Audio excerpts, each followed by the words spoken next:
Vancouver Canucks training camp is less than a week away. Can you believe it? So Satiar Shah is joining me for a little segment we like to call It's Better for the Canucks If. Let's get started. Sat, it's better for the Canucks if Olli Juolevi makes a positive impact on the team or Nils Höglander makes the team.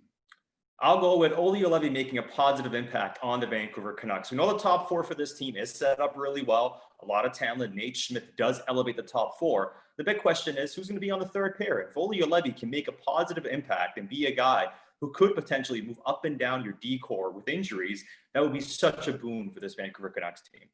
If Juolevi's making a positive impact, that means that the third pair is probably not a disaster, which is a good thing. But I'm going to say Nils Höglander for this reason. There's a vacancy in the top six. With Tyler Toffoli gone, they really need someone to step up into an offensive role. This is not Vasily Podkolzin. He's not going to be able to step into the bottom six. So if he makes the team, that means it's in a top six role, an offensive role, and I think that would be a great sign for this team moving forward. Now, Sat, it's better for the Canucks if Elias Pettersson is better than a point-per-game player or Jake Virtanen secures a spot in the top six. And my reasoning for this is kind of like the first question. I'm going to say Jake Virtanen because they need someone in the top six to play that isn't named Louis Eriksson. Everybody wants Jake Virtanen to make that step. And if he's in the top six, that probably means he's on the top line, not in a matchup role on the second line. And I think we've seen him put up some decent numbers with Miller and Pettersson in small sample size. So I think it would be great for Jake and Travis Green that you'd have an offensive winger. See, I will go with Elias Pettersson being a point-per-game player because we might see Jake Virtanen by default play a lot in the top six and even on the top line. If Elias Pettersson takes that next step as a player, we saw him be close to a point per game. We've seen his defensive game take that next step. But now imagine him being a point per game and slightly better, producing-wise, with the defensive game getting even better, being a bigger leader on this team.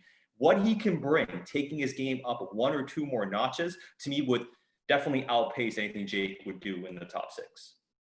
Okay, it's better for the Canucks if Thatcher Demko is the 1A or if Braden Holtby is the 1A. Braden Holtby being the 1A goalie, because if Braden Holtby is the 1A goalie, that means he's probably playing pretty close to his highest peak as we've seen in the past. He's only a couple years or few years removed from being a Vezina caliber goalie, Murph. When we saw him play well in the playoffs in the past, I think him working with Ian Clark can get his game to that next level. And if he gets back to that form and is the true 1A starting goalie for this team, that bodes well for the immediate future. The ceiling has been high. He's won a cup. He's won a Vezina. He was one of the best goaltenders in the league. But I will say Demko for this reason. It more messes with what the Canucks are looking to do moving forward, the young core. And if Demko is the 1A, that means he's ready for prime time. We saw the small sample size in the playoffs, excellent against the Golden Knights, but his regular season was a little bit up and down. So if he grabs the 1A, that means he's playing at a level that he could be a number one goaltender in this league, and the Canucks have their goaltender for the future and not just a guy who signed for a couple of years. Now, finally, Sat, it's better for the Canucks if Brock Besser leads the team in goals or Bo Horvat leads the team in goals. This is easy. It's Brock Besser. He had 29 and 62 games his first season. The high water mark for Bo Horvat, I think, is 27 in an 82-game season. And if Besser's leading this team in goals, his ceiling is so much higher for goal scoring than Bo Horvat. If Horvat's leading the team in goals, that also means he's leading Pettersson in goals, JT Miller in goals. And I think that the numbers could be higher if, in fact, it is Besser that leads the Canucks in goal scoring.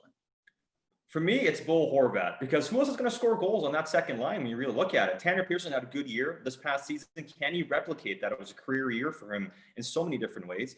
And the thing with the top line is that if Besser plays with Miller and with Elias Pettersson, well, they'll probably share a lot of goal totals. So if you get, say, Bo Horvat leading the team in goals with 25 goals, for instance, and you get 10 and 5 from the other guys on his wing, that can really elevate that second line, provide secondary scoring for this team. Because my big question here, Murph, is do the Canucks have enough depth in scoring outside of top lines? And if your second line has a top goal scorer on your team, then you know for sure you have two lines that can click. We didn't agree on anything, but I think one thing we can agree on is this segment would be better if I got a haircut.